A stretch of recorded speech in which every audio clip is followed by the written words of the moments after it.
Welcome to Football Banter X. Today we have a very special guest who has seen football from the most exciting perspective, right in the thick of the action. Joining us is Alasdair, who is no stranger to high stakes decisions and intense match day atmospheres.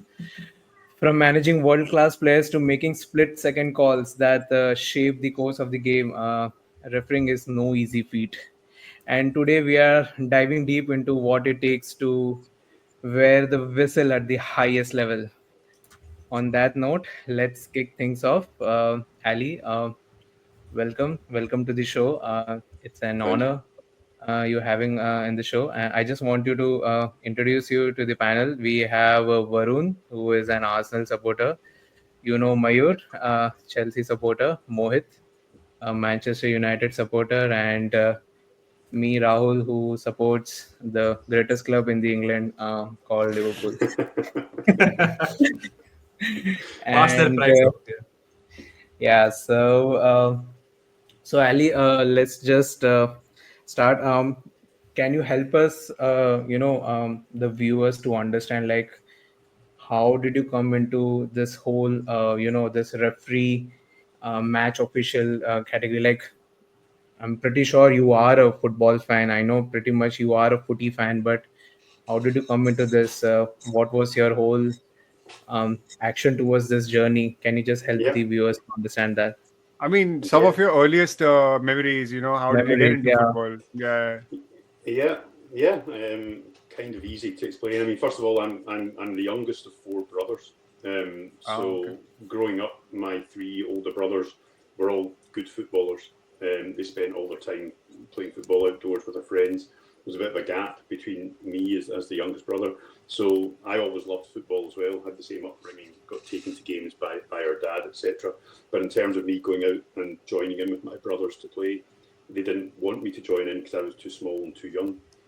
So they made it kind of awkward for me. So I didn't get to play the same amount of football growing up as my brothers did because of their attitude towards me. And also my best friends at school didn't happen to have a huge interest in football. So I was kind of odd one out, my interest in football. It just meant that I grew up not becoming as skillful as I wanted to be able to play the game at the level that I want to be, or that my kind of brothers managed to play at. Um, that being the case, I kind of stumbled more into coaching. So I ended up coaching an under 15 kids team when I was in my late teens, early 20s. Um, and that team was relatively successful in the league and at the level that we were playing at. But just as to try and set the right example to those kids and to their parents who would shout a lot of the referees from the touchline, and just to educate myself, I studied the laws of the game. I went along to the refereeing course, studied the laws of the game, and found myself having a bit of an aptitude and an interest in it. And it meant I watched games slightly differently as well. But once you pass the refereeing exams and go through the other criteria that you do to be watched under supervision to do the practical stuff, people then start phoning you and emailing you and asking you to do games. So I started refereeing games not with any ambition, just because I was being invited to do it, and I had time to do it. And then before you know it, there are people coming to watch you. Senior people, former top level referees are sent out to watch young and up and coming referees. And people were pulling me aside, giving me some advice, telling me I was doing well. And then you start getting promoted through the different levels. So that was how my kind of journey started. I stumbled into it without any ambitions. And I went into it quite late. A lot of people who referee at the very top levels in the top leagues around the world decide at a young age that's what they want to do, and they start refereeing at 16, 17 years old. I was in my early 20s before I started doing it. And again, with no ambition. So by the time I was about 30 years old, having refereed for about 6 or 7 years, just playing at it with kids football and amateur football, I then found myself officiating in the professional leagues in Scotland. So that was kind of my journey. And once you're at that level in the professional league in Scotland, you're then taking it much more seriously, and you're told actually you've got the potential to go to a top level. So then I started training a bit harder, working a bit harder at it, and then I got to the top level in Scotland. And then which I'm sure we'll probably talk about more. I then go on to start doing UEFA and FIFA stuff. So, but that was my journey in terms of growing up. But also, I should mention, since we're talking about Liverpool and Man United and Arsenal and Chelsea here, because you're all big football fans of English Premier League clubs. Although I'm from Scotland, I do live just outside London now. I've lived in this area for 5 or 6 years. But I grew up in Scotland. Most people know the two biggest clubs in Scotland are Rangers and Celtic. So if you're watching British football, everybody knows Rangers and Celtic. They're both based in Glasgow, which isn't even the capital city of Scotland. Edinburgh's the capital city. It has its own big clubs. But I grew up in Glasgow, and I hate Rangers and Celtic with a passion. Because I supported another team in Glasgow. There's 5 teams in Glasgow. So one of the other teams, called Partick Thistle, is a team that I grew up supporting, a much smaller fan base, but they go between the top division and the second division in Scotland quite a lot. And if you don't like Rangers or Celtic, you tend to like Partick Thistle. So I'm not a glory hunter like you guys. My team doesn't win many trophies. We go through hard times. Yeah, it's not our fault. I mean, the only football that you could catch on TV was like, and back English then when Premier League games, English Premier League games, and who was on top then? United, Liverpool, Chelsea. Yeah, even not all the matches. They were not broadcasting all the matches. Only I remember not all the Liverpool matches were broadcasted. If Liverpool was playing Portsmouth, then they will be giving importance to Man United versus Aston Villa, because you have only 2 of satellite channels.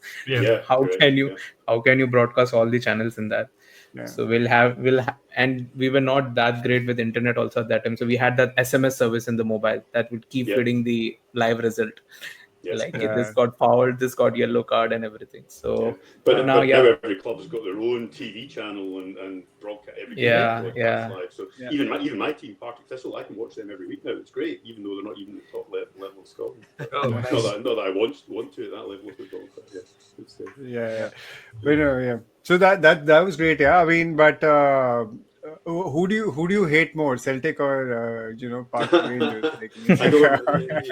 Well, sorry, we all grow up from a refereeing perspective in Scotland, being very careful about saying anything about Rangers or Celtic because there's so many conspiracy theories floating about, all of them completely false. I don't hate one of them more than the other or love one of them more than the other.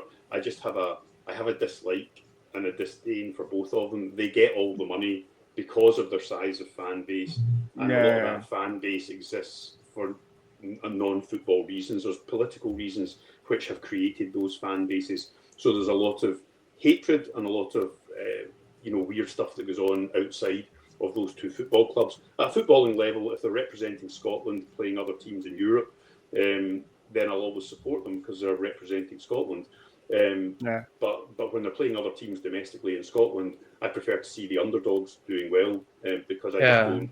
I like any referee and any other fan in Scotland, you put up with an awful lot of hatred and nonsense from the fans of those 2 clubs. Most of it is unjustified and unfair. So it's not that I hate them. I just I dislike them and what they stand for. Like them. I've started taking that style. I don't hate Liverpool, but I do. I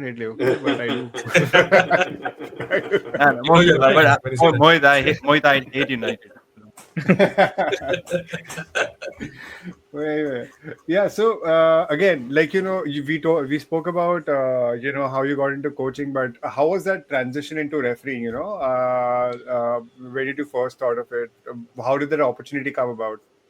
It was fine, and I think I enjoyed refereeing more than being a coach, to be honest. Being a coach at that level with kids, you've got so much to organise every week. You've got so many rules and responsibilities around safeguarding and health and safety, and you're washing the kit and you're preparing the juice and the oranges and the snacks and transporting to and from games, and stuff to do with coaching, etc., and taking training during the week for them and organising it and laying it out and all that sort of stuff. For refereeing, I transitioned to it fairly early. You're already refereeing bounce games at training and friendlies, that sort of thing. So I was doing it without being qualified. So then becoming qualified just made it a bit more official. And then once you get into the technicalities of refereeing, much like the technicalities of tactics for football, you start learning the correct positioning to be in to make the correct call. and you start focusing on your physical fitness and your mental fitness to make sure you're in the right place and not out of breath and in the best frame of mind to make the correct decision. So I transitioned into refereeing fairly comfortably, and then I don't know, as a personality or management style, I'm fairly comfortable dealing with any conflict or difficult personalities. I just stand up to them, and you get respect for doing that. So I actually didn't have many issues coming through the levels of refereeing. Lots of people give you horrible stories about being assaulted, being shouted at, verbally abused, being physically abused, being punched, and especially young kids coming through their first or second game, if they have that experience. After going through all that hard work, they then say refereeing's not for me, and they give it up far too easily. I don't know. I'm fairly big. I'm tall, big stature, and just quite forthright and confident when I'm speaking. So I just found managing football games and managing players and coaches didn't really faze me. And it gets easier the more that you're at the same level, because once the clubs at that level get to know you, and the players and committee members and boards and coaches, they get used to you, and they get used to your style, and they react to that. So they're actually relieved when you turn up at their game, because they know you.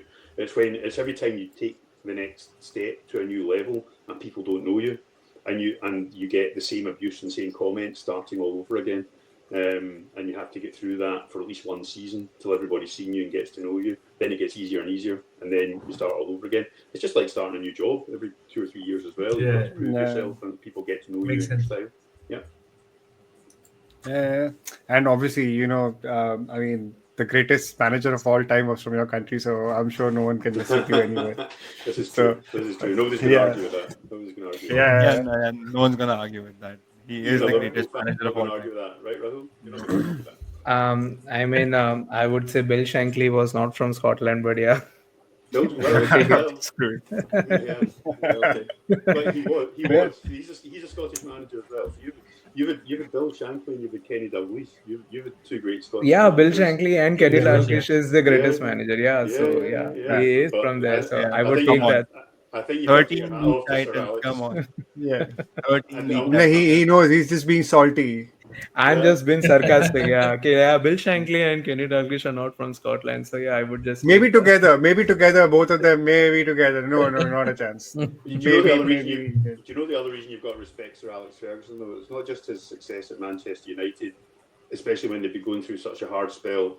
When he went there in the 1980s, and he wasn't a success straight away, and he wouldn't get that time anymore that he got at that time.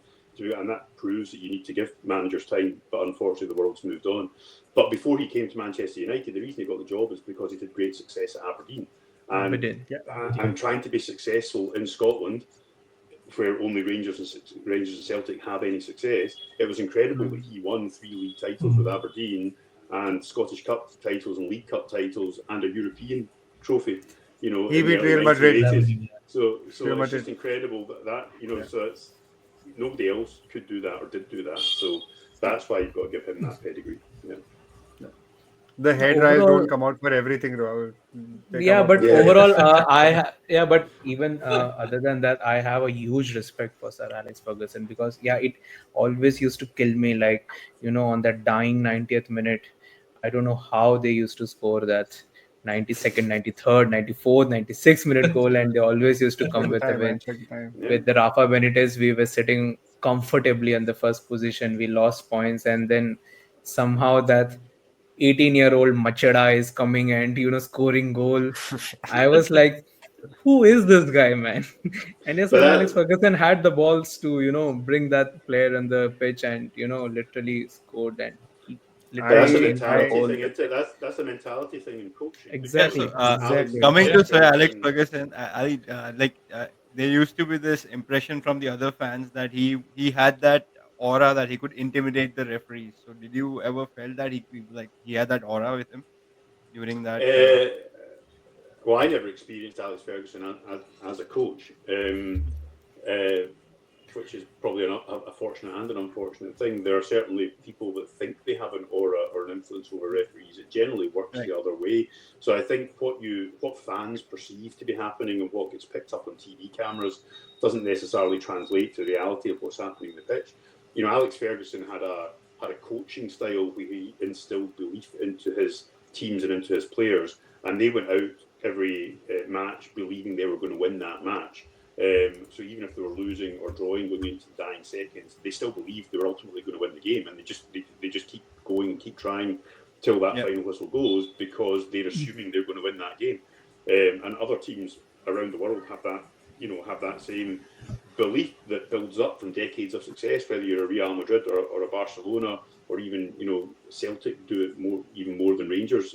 From a Scottish perspective, they score in injury time, and I think it's just that during that period when Alex Ferguson's been successful with United, the other clubs who were going through transition, whether you were Arsenal or Liverpool or Chelsea, didn't have the same belief yet about them, because of the coaching, because of the style. You can argue it then goes, it goes through phases. So that's all it was, and it wasn't intimidation of referees. I mean, he had this reputation of wanting referees to blow the whistles, and where was all the added time coming from? But then he wanted all that added time when they needed to go. But he wasn't. I mean, he might have been trying to put influence on referees. Only individual referees can say whether that ever worked or not. It never worked on me. If somebody tried to pressurise me or influence me, it had the opposite effect. I would say, hell mend you, I'm going the opposite way. So, and people learn that very quickly. If you run up to me asking to show a yellow card, you're the one that gets a yellow card. If you're telling me that somebody's time wasting, again, instead of booking the person that's time wasting, I'll caution the person that's asking for them to be cautioned, because I'm the referee. That's my job, not your job. You got on and play the game. That makes sense. I'm not telling you how to take your free kick or corner. Don't tell me how to referee in football. Yeah, so some other questions, like, what were some of the players that excited you while coming up? Like, like, for example, for me, maybe it was like Paul Scholes. Paul Scholes was one of my favorite players. Then Eric Cantona, obviously. My personal best was Ruud van Nistelrooy. I started watching football because of that guy. I mean, everyone has their own favorites. What about you? I mean, who was that player in the Scottish League or maybe in the Scottish team that you were following?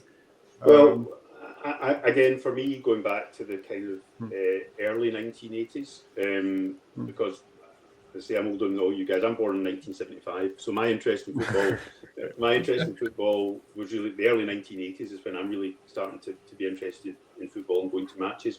So at that stage for me, Kenny Dalglish was the person I was looking to, and Graham Souness and Alan Hansen, players like that. And again, because Liverpool were very successful at the time, Ozzy Ardiles at Tottenham Hotspur at the time, famous Argentinian, great player with a great personality. In the late 70s, early 80s.